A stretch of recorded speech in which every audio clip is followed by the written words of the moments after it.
Hello guys, இன்றைக்கி பச்சை மிளகாவை வச்சு சூப்பரான ரெசிபி தாங்க பார்க்க போகிறோம்.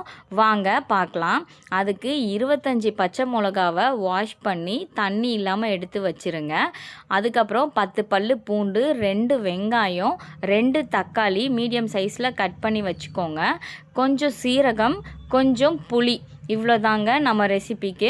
ஒரு பேனில் எண்ணெய் ஊற்றிட்டு பச்சை மிளகாவை மட்டும் தனியாக எடுத்து இதில் நல்லா வதக்கிக்கிட்டே இருங்க.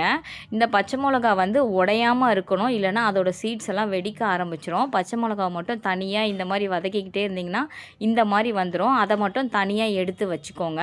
அதே எண்ணெயில் கட் பண்ணி வச்சுருக்க வெங்காயத்தையும் போட்டு வதக்குங்க. இது நல்லா வதங்கினதுக்கப்புறம் தக்காளியையும் இதிலையே போட்டு நல்லா வதக்கிக்கிட்டே இருங்க. இது ரெண்டுமே நல்லா வதங்கினதுக்கப்புறம் பார்த்திங்கன்னா 10 பல்லு பூண்டையும் இதில் ஆட் பண்ணிக்கோங்க. இது எல்லாமே நல்லா ஒரு மிக்ஸ் கொடுத்துக்கிட்டே இருங்க. இது நல்லா வதங்கி வந்ததுக்கப்புறம் பார்த்திங்கன்னா 1 ஸ்பூன் உப்பு, கொஞ்சம் சீரகம், புளி தனியாக எடுத்து வச்சுருந்தோம் இல்லையா, அதையும் இதில் ஆட் பண்ணிக்கோங்க. இது எல்லாத்தையுமே நல்லா வதக்கிக்கிட்டே இருங்க. நாங்கள் காரம் அதிகமாக சாப்பிடுவோம், அதனால தான் 2 தக்காளி 2 வெங்காயம் எடுத்திருக்கேன்.